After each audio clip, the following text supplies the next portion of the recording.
La Iglesia novohispana. La Iglesia tuvo gran importancia durante el virreinato, pues los reyes españoles gozaron de un privilegio que se llamó patronato real. Era un permiso que se les otorgó el Papa para controlar todos los asuntos administrativos de la Iglesia católica. Los obispos solían ser altos funcionarios de la corona, incluso llegaron a ejercer el cargo de virreyes. La Iglesia desempeñó un papel importante en los ámbitos educativo y cultural. Mediante su intervención se crearon escuelas, seminarios y universidades. Se establecieron un gran número de hospitales y orfanatos. Era usual que en tiempos de crisis se abandonara a los recién nacidos en casas de familias ricas o en monasterios. El culto más popular que tuvo devotos de todos los grupos sociales fue el de la Virgen de Guadalupe, que llegó a convertirse durante el siglo XVIII en un símbolo de identidad novohispana. Las procesiones eran frecuentes y participaban todos los grupos sociales. En 1571 se estableció el Tribunal del Santo Oficio, también llamado la Santa Inquisición. Su función era castigar y juzgar a quienes se alejaban de la fe católica. Los juicios que realizó la Inquisición se ocuparon de actividades consideradas como hechicería. Aunque algunos delitos religiosos se llegaban a castigar con pena de muerte, el uso de ciertas plantas, hechizos o encantamientos no se consideraba tan grave. Un dato interesante. En Nueva España, la Inquisición consideraba ciertas prácticas como prohibidas, entre ellas el baile chuchumbé. Estos bailes se presentaban generalmente entre los africanos y mulatos. También estaba prohibido usar vestidos con colores considerados como diablescos, como el amarillo, negro y rojo. Se castigaba el uso de listones con forma de cruces en los zapatos. Motines, rebeliones y descontento social en el virreinato. Durante el tiempo que duró el virreinato, hubo diversas rebeliones organizadas por indígenas, esclavos africanos y criollos. La primera por parte de esclavos africanos ocurrió en la Ciudad de México en 1546. Hacia el siglo XVII había aumentado el número de esclavos sublevados encabezados por Yanga y vivían refugiados en las montañas. Lograron negociar establecerse de manera libre en el poblado que llamaron San Lorenzo de los Negros. Durante el siglo XVII también hubo importantes rebeliones de indígenas acaxés, tepehuanes, conchos, tobos y tarahumaras, entre otros. En la península de Yucatán estallaron rebeliones mayas permanentes contra los españoles.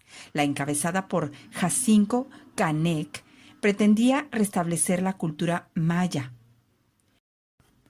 Una rebelión muy particular desde el siglo XVI fue la encabezada por Martín Cortés, hijo de Hernán Cortés.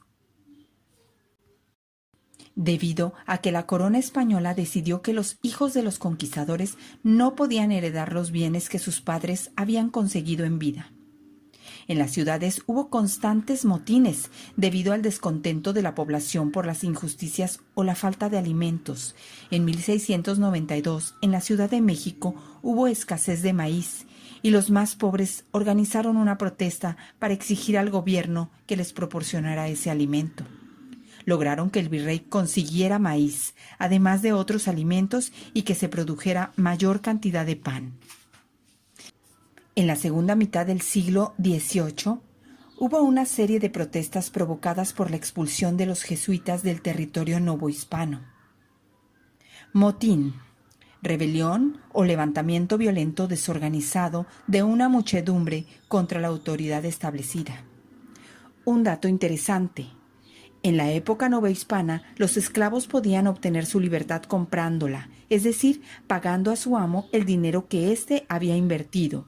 Con cierta frecuencia, las esclavas compraban primero la libertad de sus hijas para que sus nietos nacieran libres. Legado de la época virreinal. Por legado entendemos aquellas costumbres, actividades, objetos, ideas y creencias que son parte de los valores y la forma de vida y que pasan de una generación a otra. Los españoles introdujeron en Nueva España la técnica árabe de la cerámica, que prosperó especialmente en la ciudad de Puebla. La talavera, como se llamó a este tipo de cerámica, aún es muy apreciada y se considera de gran valor. También el legado virreinal puede apreciarse en nuestro gobierno, pues de este periodo proviene el ayuntamiento, institución que en la actualidad existe en todas las ciudades, con excepción de la Ciudad de México. La estructura y traza de varias ciudades actuales sigue siendo el modelo de las ciudades europeas.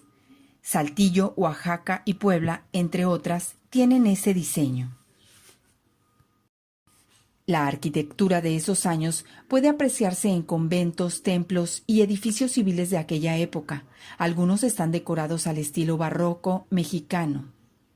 El barroco también se manifestó en la pintura, la escultura, la música y la literatura. En la pintura y la escultura se representaba a personajes y santos ricamente decorados. En la literatura destacaron escritores como Sor Juana Inés de la Cruz y Carlos de Sigüenza y Góngora. En la música, Manuel de Sumaya y José de Torres. En la pintura, Miguel Cabrera y Juan Correa.